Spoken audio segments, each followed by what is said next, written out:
Друзья, всем привет! И сейчас расскажу вам о последнем интервью Зеленского Пирсу Моргану, известному журналисту. Интервью важное, в нем прозвучали новые важные тезисы, и в том числе о его готовности к переговорам с Путиным и о ядерном оружии, о чем мы с вами здесь уже на моем канале неоднократно говорили. В общем, сейчас разберем подробно это интервью. Не забудьте подписаться на канал, жмите лайк, комментируйте. Итак, друзья, Зеленский дал большое интервью Пирсу Моргану. И там прозвучало много важного. Ну, во-первых, наконец-то Зеленский услышал то, что я говорю очень давно, о том, что нужно ставить вопрос о возвращении Украине ядерного статуса. Если нас не берут в НАТО, если нам не дают ядерный зонтик от тех государств, которые ядерное оружие имеют, то тогда у нас вариантов не остается. Послушайте, что сказал Зеленский. NATO is not today, but in sometime in the future, then all this process when we go to NATO, all this time when we are waiting, no matter how long it takes, and unfortunately does not depend on us. If this process is protracted for years or decades, not because of us, but because of partners, then we have absolutely just question what will be defending us against this evil for this whole time on this whole path. Which support package, which missiles, will we be given nuclear weapons? Then let them give us nuclear weapons.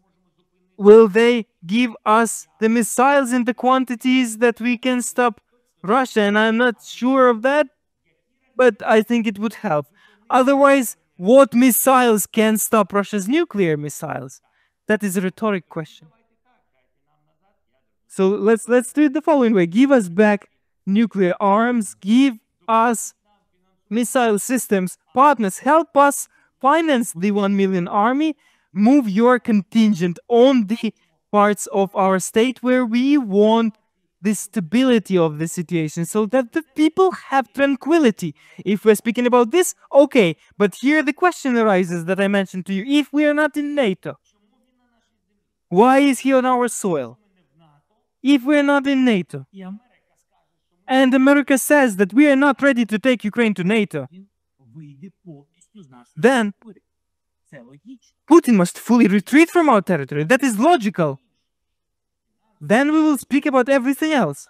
Financial compensation for all the losses we've suffered. Because there must be logic. He invaded because he was afraid we'll become NATO members. Okay, we're not NATO members. Go back of our land. It must be viewed like that. Because what else? Напомню, что, например, напомню вам, что, думаю, если на моем канале давно знаете, как много раз я эту тему поднимал. Например, на Мюнхенской конференции безопасности, где я задал этот вопрос Блинкену. Послушай. Secretary Blinken, you said those who are not at the table are in the menu. Ukraine was at the table in Budapest when we voluntarily gave up our nuclear weaponry. Now we are in the menu. So the question is, what is the way for us? We are confronted with a nuclear power. Either we will become member of NATO, alliance with a nuclear power, or we should restore our nuclear status. I don't see any other option. What option do you prefer, and what you will answer on this? Thank you very much. I'll say just very quickly on Ukraine.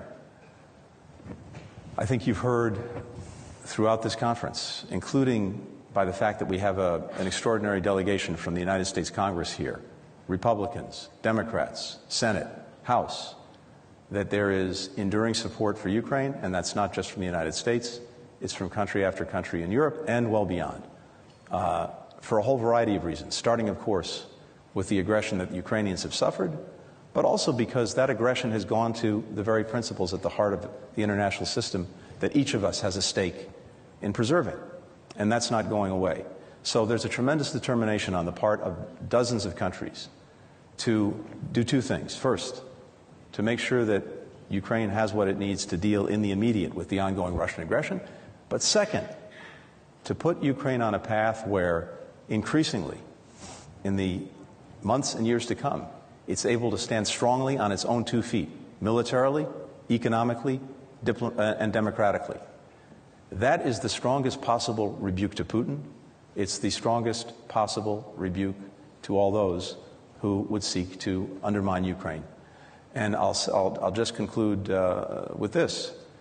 The real lesson to be drawn from what we've seen, including, as you rightly said, Russia tearing up and then spitting on the Budapest Memorandum, among many, many other agreements, is that this aggression against Ukraine has been an absolute strategic debacle for Vladimir Putin and for Russia. Russia is weaker militarily, it's weaker economically, it's weaker diplomatically. Europe has ended its energy dependence on Russia in the space of 2 years. Ukrainians are more united than they've ever been, including against Russia, which was not the case, certainly in 2014. Not desirable, but it's a result of Russia's actions, and certainly since 2022. We have the NATO alliance, a defensive alliance, with no intent of ever attacking Russia, only there to defend its members, that is now stronger and larger. All of this a result of actions that Russia has taken, precipitating the very things it said it wanted to prevent. So I think as those lessons are digested, not to mention the horrific losses that Russia has suffered as a result of Vladimir Putin throwing its young men into a meat grinder of his own making, a solidarity that is important not just for Ukraine, but for all of us. The stakes couldn't be higher. So my belief, again, listening to everyone here over the last couple of days, talking to our members of Congress who are with us, is that not only is that support there, it will be sustained, and Ukraine will succeed.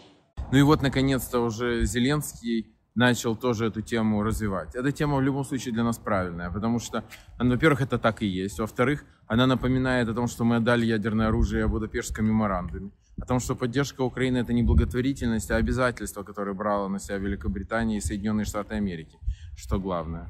В общем, эта тема действительно важна. Второе важное заявление, которое сделал Зеленский в этом интервью, о готовности к переговорам.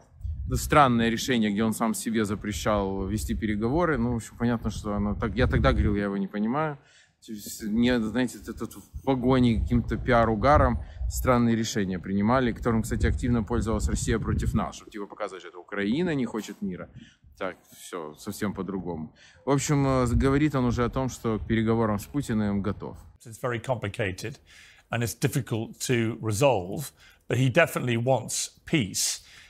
If we move forward to potentially this peace summit with the four groups, as you say, how are you going to feel sitting opposite Vladimir Putin at a negotiating table? Do you think you can do that, given how you feel about him?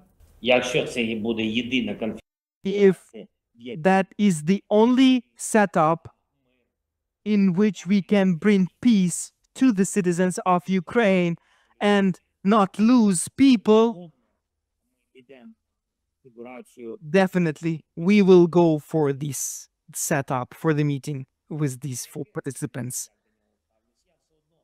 What does it matter what is my attitude to him? I will not be kind to him, and I believe that I consider him an enemy. And to be honest, I believe he considers me an enemy as well. That's it. Услышали вы, ну, важно.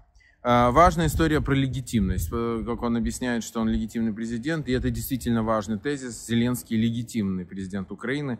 Вы знаете, кто на этом канале, опять же, что Зеленский совсем не мой герой, и его не поддерживал и не поддерживаю, но при этом он легитимный президент, и любые другие разговоры — это лить воду на мельницу Путина. Послушайте. As regards my legitimacy, I was elected by 73% of my population. 73%. And, you know, I always said that I am open to any elections. Yes, during the war there can be no elections. The legislation has to be changed, the constitution, etc. There are big challenges. But there are not legal, but very human things. How our military will vote. That is not the question from me, from average Ukrainians. That is the question from all Ukrainians, from the military. How can they vote in the readouts? How can people on the occupied territories vote? Millions of people. How? How they will express whom they want to elect? How will 8 million Ukrainians vote that are abroad because of the war? Undoubtedly, the war will end. The hot stage of the war will end, and then, when the martial law ends, then definitely elections will be called. That is needed. We are defending democracy, so that is needed. But please understand one thing. Today, everybody understands that if we end martial law now, that is what Putin wants. That will mean that our army, in its majority, it will come back home. And it is just, if there is no martial law, they will come back to their families, and they will come back home. Who will be protecting us? What security guarantees does Ukraine have? Why Russia will not come again with occupation against us? They will. Without security guarantees, that is not possible. So we need answers to these questions. Это важно, и здесь тоже это прозвучало. Ну и потери. Он назвал цифру потерь. Сказал, что погибшие 45 100 украинских военнослужащих. Но дальше он сказал о тысячах пропавших без вести. Послушайте. I think the following way. Approximately. Around 350,000 Russians have been killed. There are a lot of them missing in action. I do not fully know, but around 50 to 70,000 missing in action Russians. Further, they have around 600,000, 700,000 wounded.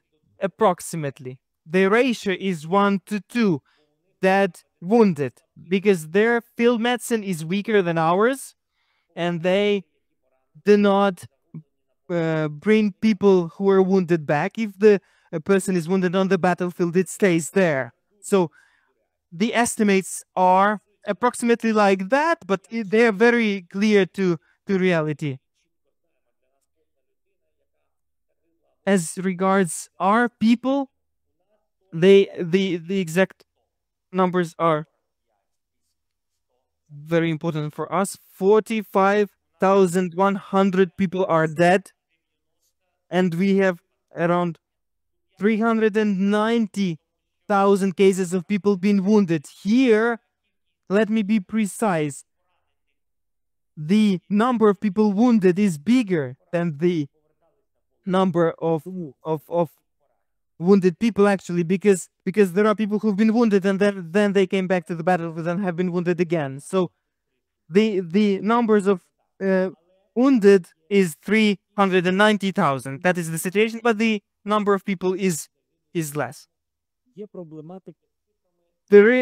We have troubles with three types of numbers. The first one is thousands of people who are missing. And these are really thousands. And how many of those are really missing and how many are prisoners? I do not, as of today, know the precise number, but we are working on it. And thousands really of the men are prisoners of war. The precise number depends again on the thousands of missing in action. What happened to them? So that is the estimation as of today. And the third number that we do not understand fully is children. We believe that 19,500, 19,800 people, kids were forcefully brought to Russia from the temporarily occupied territories. That is what we understand. Although, let me be frank, we do not know how many kids were killed on the occupied territory. Ну вот, собственно говоря, такие цифры он дал и такие заявления сделал. Давайте не буду я сейчас комментировать эти цифры, но в любом случае цифры важные и очень страшные. И думаю, что реальные цифры еще тяжелее, но вот такие прозвучали, и это тоже важно было услышать. Ну и вчера Трамп на пресс-конференции вместе с Нетаньяху после переговоров с израильским премьер-министром Его спросили про Украину, и он сказал, что очень хорошо продвигается, и есть, в общем, прям продвижение по этому треку. Послушайте. Сможете ли вы заставить Путина уйти из Украины, суверенной территории? Мы сейчас много обсуждаем этот предмет. Я не хочу сейчас это обсуждать, потому что другие у нас очень конструктивные переговоры по Украине ведутся, и мы беседуем с русскими и с украинским руководством. И это не произошло бы никогда, и это не должно было произойти.